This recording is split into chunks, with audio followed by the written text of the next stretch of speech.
Way back in 1992, Nintendo unleashed Mario Kart on the world. 7 years later, in '99, they debuted Super Smash Bros., two beloved franchises that have since spawned a plethora of games across 9 different Nintendo platforms. And collectively, those games have sold an amazing total of more than 165 million units across the world. In this video, I'm going to look at those releases and break down the key metrics: sales, attach rates, review scores, and time of release. I want to know which series has been the most important to Nintendo, in good times and the bad. And if one of these franchises has dominated the other, I want to find out why.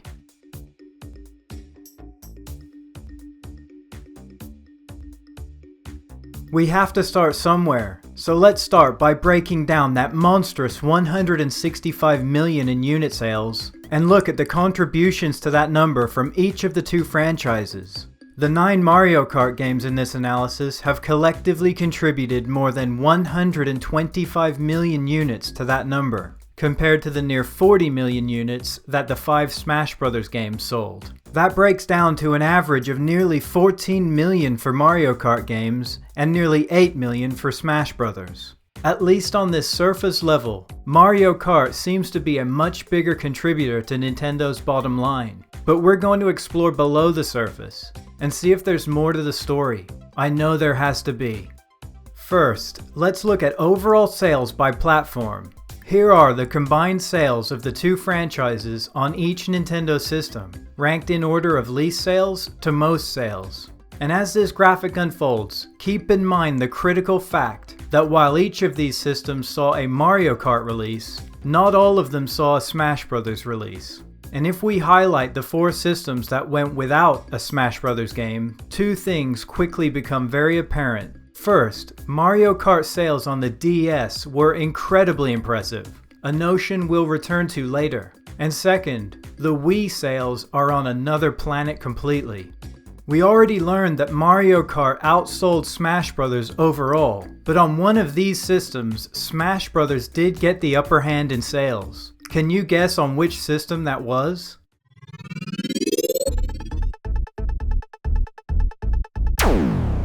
It was the GameCube, where Double Dash came in with just over 6.9 million in sales, giving an attach rate of 31.6% on the system, while Smash Bros. Melee came in with just over 7 million, for an attach rate of over 32%. A razor-thin victory for Smash Bros., but a victory nonetheless. So Smash Bros. Was the king on the GameCube. But if we take a look at sales by franchise on all of the other Nintendo systems, it's easy to see that Mario Kart dominated sales on every other system. The only other console where Mario Kart may have needed a blue turtle shell was on the Wii U. And regarding the outrageous sales disparity on the Wii, I think this is as good a point as any to bring up the fact that Mario Kart was often included in various bundles for various Nintendo systems. Although I found it difficult to isolate those sales and estimate exactly how many copies they would have accounted for, but it's definitely something to be very aware of.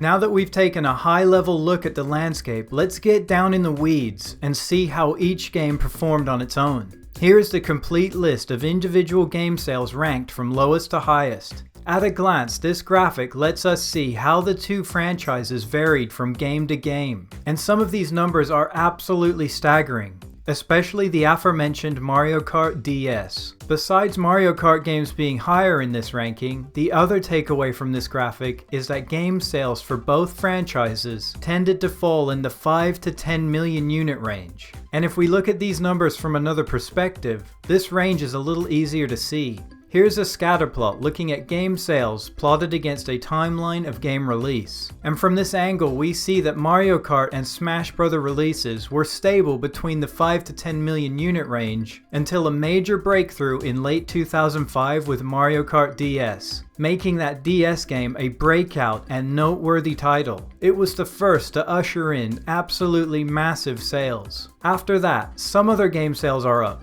way up. But then we settle back down into that 5 to 10 million range as we move toward the Switch. Now let's move on to one of my favorite subjects, attach rates. We touched on this earlier with the GameCube. An attach rate expresses the percent of system owners that own a given game. It's a better metric to use when comparing games across systems than just raw sales, at least in my opinion. And so let's focus on Mario Kart attach rates to start with. Of the 9 Mario Kart games, can you guess which one had the highest attach rate? Here's a hint. It might not be the one you're thinking of.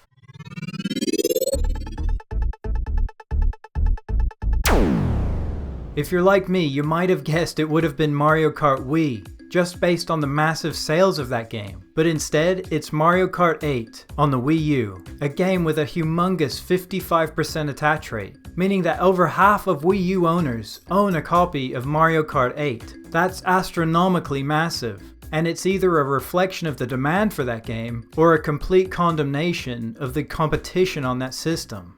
So Mario Kart 8 sits atop the attach rate pile with a 55% rate, while Deluxe on the Switch is next with an equally impressive 52% rate. And others follow all the way down to Super Circuit on the Game Boy Advance with a 7% rate. And while 7% might seem relatively low compared to these other titles, it's still quite high for a game. So what about the Smash Bros. Series? Can you guess the Smash Bros. Game with the highest attach rate? No clues this time.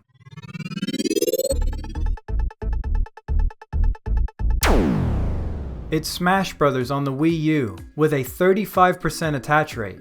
I think I see a pattern here. The Wii U. I'm beginning to think the system might be starved for great games. Other Smash Bros. Attach rates are all more than respectable, with even the bottom games pulling double-digit attach rates. So now that we've fully explored sales and attach rates, what about game quality? What did the critics think of each of these franchises and each of the games? Unlike sales, this is a hell of a lot closer across the board. According to the review aggregator GameRankings.com, the average review score among the 9 Mario Kart games is 88.8, and the 5 Smash Bros. Games, 88.1.